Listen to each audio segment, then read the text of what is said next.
আসসালামু আলাইকুম ফ্রেন্ডস। আজ নিয়ে আসলাম বাঁধাকপির একটা দুর্দান্ত রেসিপি, একদমই ইউনিক একটা রেসিপি। বাই দ্য ওয়ে, আপনারা দেখছেন যেমন খুশি তেমন রান্না, সঙ্গে আছি আমি সুরাইয়া। আমার পক্ষ থেকে সবার জন্য রইল অনেক অনেক ভালোবাসা। আজকে রেসিপি তৈরি করার জন্য এখানে আমি একটা বড় সাইজের বাঁধাকপির অর্ধেকটা নিয়ে নিয়েছি, আর অর্ধেকটা কেটে নেব সুন্দর করে।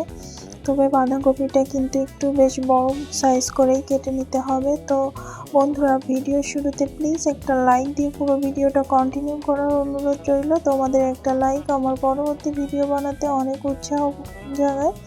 তো দেখো, আমি এখানে প্রথমে এক টুকরা বাঁধাকপি নিয়েছি, নিয়ে বুকের এই যে শক্ত যে ডাঁটি অংশ আছে এটাকে বাদ দিয়ে ফেলে দিচ্ছি। এরপর একটু বেশ বড় বড় করে কেটে নিচ্ছি। তো এই দুর্দান্ত স্বাদের রেসিপিটা কিন্তু বাসায় একবার হলেও ট্রাই করো, আর আমাকে কমেন্ট করে জানিও কেমন হলো। আমার কাছে তো বেশ ভালোই লেগেছে, খেতে কিন্তু দুর্দান্ত হয়েছিল বন্ধুরা। একদমই কম সময়ের মধ্যে কয়েকটা উপকরণ দিয়ে রেডি করে নেওয়া যায়, মানে কম মশলাতেই বলতে পারো। কম মশলা দুর্দান্ত স্বাদের একটা রেসিপি। তো দেখো, আমি বাঁধাকপিগুলো এভাবে কেটে নিয়েছি, আর এর সাথে থাকছে পোস্ত দানা। তো এই বাঁধাকপি দিয়ে পোস্ত দানা দিয়ে দারুণ একটা দুর্দান্ত রেসিপি হতে চলেছে। তো পুরো ভিডিওটা কন্টিনিউ করলে তোমরাও বুঝতে পারবে। যাই হোক, তো আমি বাঁধাকপিগুলো একটা প্লেটে উঠিয়ে নিচ্ছি। এটাকে হালকাভাবে উঠিয়ে নিয়ে ধুয়ে নেব। তবে খুব বেশি না ধুলেও চলবে, কারণ আমি উপরে পাতা খুলে দিয়েছি আর ভিতরটা অলওয়েজ পরিষ্কারই থাকে। তো তারপরেও আমি একটু ধুয়ে নেব। ধুয়ে নিয়ে একটা হাঁড়িতে বেশ কিছু পানি দিয়ে দিচ্ছি। তো পানিটা দিয়ে যে বাঁধাকপিগুলো আমি কেটে রেখেছিলাম সেগুলো দিয়ে দিলাম। তো শুধু বাঁধাকপি নয়, এর সাথে আরও কিছু মশলাও অ্যাড করব এই পর্যায়ে। তো এটা ধাপে ধাপে রেডি করে নেব বন্ধুরা। তো এখন দিয়ে দিচ্ছি ছোট সাইজের 2টা টমেটো, আর দিয়ে দিচ্ছি বেশ কয়েকটা রসুনের কোয়া। এখানে ছোট রসুন, এই কারণে বেশ কয়েকটা কোয়া দিয়েছি। যদি বড় রসুন হয় তাহলে 2 থেকে 3 কোয়া দিলেই হবে। আমি একটু ঝাল ঝাল পছন্দ করছি, তাই ঝালটা পরিমাণ বেশি দিয়েছি। স্বাদ মতো লবণ দিয়েছি।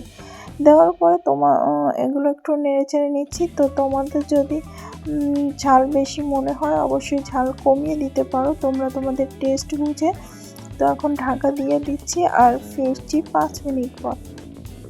তো 5 মিনিট পর দেখো এরকম একটা অবস্থায় এসেছে, মানে অনেকটাই বয়েল হয়ে গেছে। আমার যতটুকু প্রয়োজন রান্নাটার জন্য সিদ্ধ করার সেতটুকু হয়ে গেছে। এখন একটা ছাঁকনির সাহায্যে কিন্তু আমি পানি থেকে বাঁধাকপিগুলো আর টমেটো মশলা সবগুলো উঠিয়ে নিচ্ছি পানিটা সেকে। এরপর চলে যাব দ্বিতীয় স্টেপে।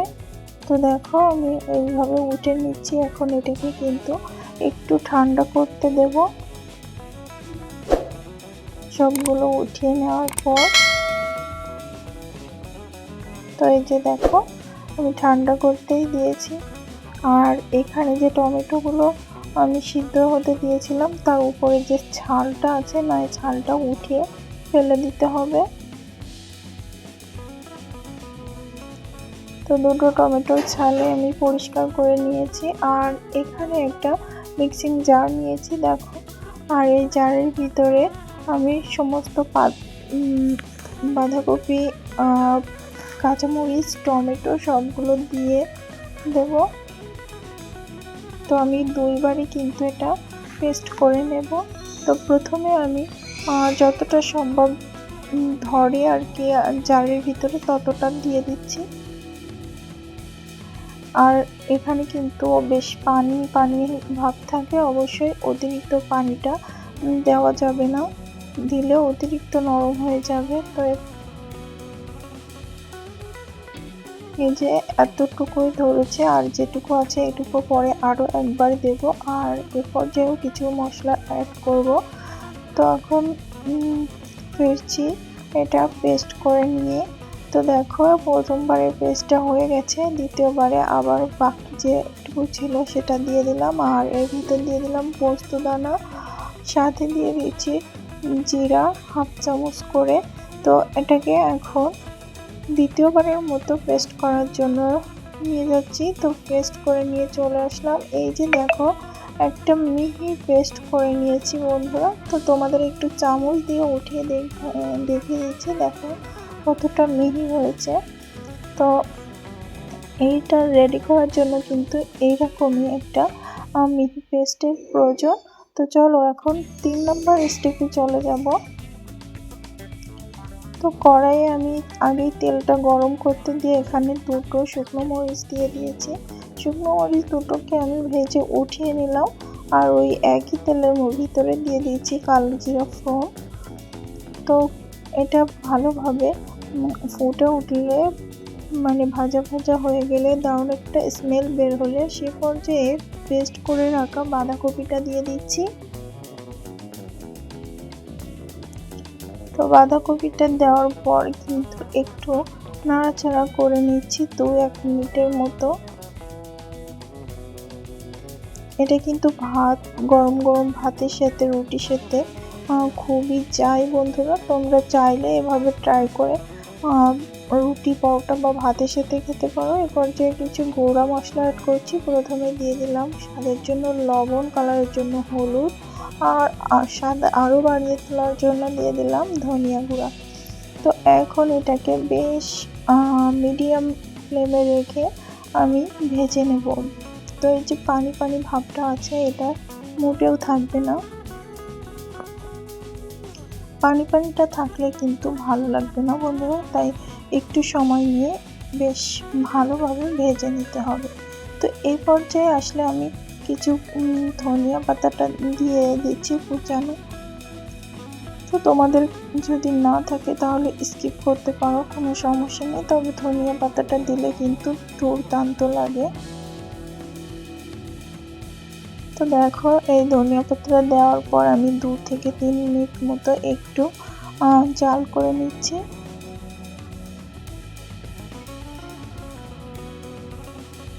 তো বন্ধুরা, আমার ভিডিওটি যদি তোমাদের ভালো লেগে থাকে তাহলে চ্যানেলটাকে সাবস্ক্রাইব করো, লাইক কমেন্ট শেয়ার করে আমার সাথে থেকো। বাঁধাকপি যারা খেতে পছন্দ করে না তারা কিন্তু এভাবে তৈরি করে খেতে পারো, একেবারে দুর্দান্ত স্বাদের। আর যে 2টা কাঁচামরিচ আমি ভেজে রেখেছিলাম, এ পর্যায়ে এসে চিলি ফ্লেক্স করে দিচ্ছি। এরপর আরও 1 থেকে 1.5 মিনিট এটাকে আমি রান্না করে নেব।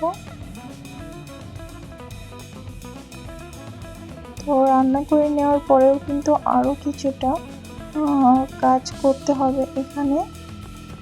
তো এই পর্যায়ে আমি গ্যাসের ফ্লেমটা অফ করে দিয়ে এখানে কুচিয়ে রাখা কাঁচা পেঁয়াজ দিয়ে দিচ্ছি, আর সাথে দিয়ে দিচ্ছি 1 চামচের মতো কাঁচা সরিষার তেল। কুচিয়ে রাখা কাঁচা পেঁয়াজ আর সরিষার তেলটা দিয়ে ভালোভাবে মিক্সড করে নিচ্ছি।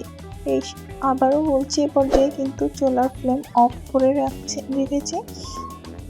আর এখন যে দারুণ একটা ঘ্রাণ বেরোচ্ছে বন্ধুরা, সেটা তোমরা বাসায় না তৈরি করলে বুঝবেই না। হ্যাঁ, আসলে বাঁধাকপি বাটা একটা রেসিপি তোমাদের সাথে শেয়ার করলাম। রেসিপিটা খেতে কিন্তু অনেক মজা হয়। তো বেশ কিছু সময় একটু নাড়াচাড়া করে নিলাম। নাড়াচাড়া করে নিয়ে এখন এটাকে পরিবেশন করে নেব। তো তোমরা এই বাঁধাকপির রেসিপি কে কে খেয়েছো অবশ্যই কমেন্ট করে জানাবে, আর যারা না খেয়েছো তারা অবশ্যই এভাবে একবার হলে ট্রাই করবে। তো পরিবেশন করে নিচ্ছি। ছোট বড় সবারই কিন্তু অনেক বেশি পছন্দ হবে। বাই দ্য ওয়ে, আজ এ পর্যন্তই। সবাই ভালো থাকবে, সুস্থ থাকবে, আর যেমন খুশি তেমন রান্নার সাথে থাকবে। সবাইকে আল্লাহ হাফেজ।